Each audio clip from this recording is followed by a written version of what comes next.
जय हिंद, सभी को नमस्कार।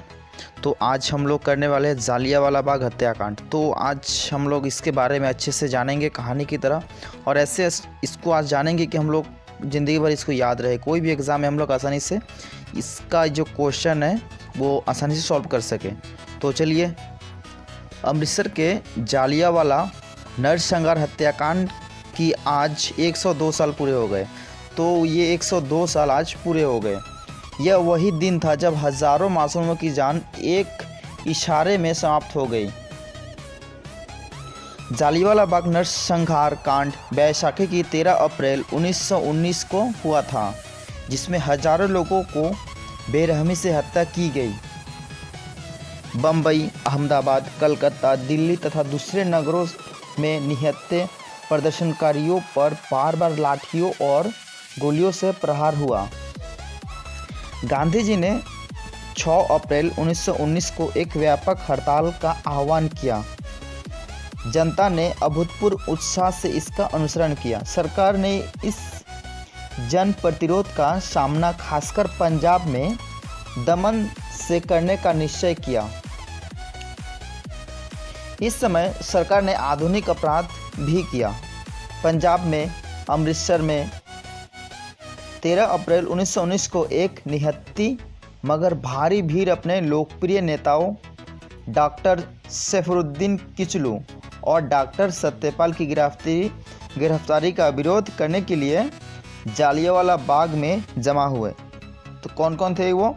डॉक्टर सैफुद्दीन किचलू और डॉक्टर सत्यपाल। आगे क्या हुआ? अमृतसर के फौजी कमांडर जनरल डायर ने इशारों की जनता की ओर आतंक द्वारा वश में करने का निश्चय किया।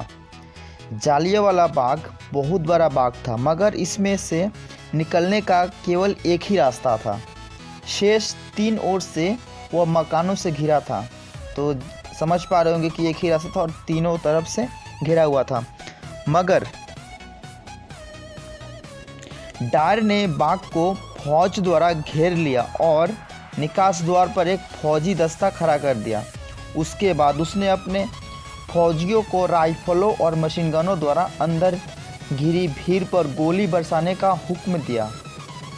वे तब तक गोली बरसाते रहे जब तक कि गोलियां खत्म नहीं हो गई। हजारों लोग मरे और घायल हुए। इस हत्याकांड के बाद पूरे पंजाब में मार्शल लॉ लगा दिया गया और लोगों पर अत्यंत जंगली किस्म के अत्याचार किए गए। एक उदारवादी वकील शिव स्वामी अय्यर ने, जिन्हें सरकार ने नाइट की उपाधि दी थी, पंजाब के अत्याचारों के बारे में उन्होंने बुक लिखा। तो ये जो नाइट की उपाधि उन्हें मिला था, वकील कौन थे? शिव स्वामी अय्यर।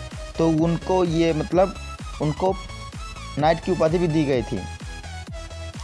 आगे क्या हुआ? जालियांवाला बाग में लोगों को बिखरने का अवसर दिए बिना सैकड़ों निहत्थे लोगों का कत्लेआम। गोलीबारी में घायल सैकड़ों लोगों की दशा के प्रति जनरल डायर की बेरुखी, जो लोग बिखरकर भागने लगे थे, उन पर मशीन गनों से गोलीबारी, लोगों पर सार्वजनिक रूप से कोरे बरसाना, हजारों छात्रों की उपस्थिति जताने के लिए 16 मील दूर प्रतिदिन जाने का आदेश, 500 छात्रों और प्रोफेसरों की गिरफ्तारी और नज़रबंदी, 5 से 7 वर्ष के स्कूली बच्चों को भी झंडे की सलामी के लिए परेड में उपस्थित रहने के लिए बाध्य करना। ये जितने भी है उन लोगों को ये दंड दिया गया। जो बच गए उसमें गोलीकांड में बचने के बाद उन सबको ये दंड भी दिया गया। आप समझ पा रहे हैं कितना भयंकर था। तो एक विवाह मंडली पर कोरों की बारिश, डाक पर सेंसर, 6 सप्ताहों तक बादशाही मस्जिद पर ताला, किसी ठोस कारण के बिना लोगों की गिरफ्तारी और नज़रबंदी, इस्लामिया स्कूल के 6 सबसे बड़े बच्चों पर कोरों की मार, केवल इसलिए कि वे स्कूली बच्चे थे और बड़े थे। गिरफ्तार लोगों को खुलेआम बंद रखने के लिए बड़े पिंजरे का निर्माण, दंड के नए नए रूपों जैसे सड़क पर रेंग कर चलने के आदेश, कूदते हुए चलने के आदेश का आविष्कार आदि, जो नागरिक या सैनिक किसी भी कानून प्रणाली के लिए अज्ञात है। लोगों को एक ही बेरी में आपस में जकड़ कर रखना। तो समझ पा रहे कितना कठोर सज़ा दे रहे थे। और उन्हें खुली ट्रकों में 15-15 घंटों तक रखना। निहत्थे नागरिकों के खिलाफ हवाई जहाज़ों और लेविस गनों द्वारा वैज्ञानिक युद्ध प्रणाली की नवीनतम तामझाम का उपयोग। तो ये सब जनरल डायर के लिए, मतलब वो जो कर रहा था सब जनरल डायर के इशारों पे ये सब हो रहा था। ऐसे ही बहुत से लोगों को मतलब वेतना दी गई। तो जो डायर थे, तो डायर की हत्या कैसे हुई?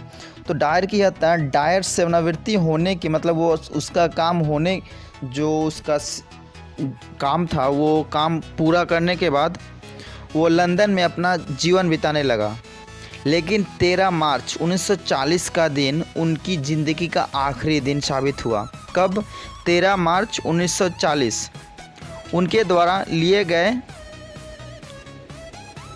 हत्याकांड का बदला लेते हुए उधम सिंह ने कैक्सटन हॉल, कहाँ पे? उधम सिंह ने कैक्सटन हॉल में उनको गोली मार दी।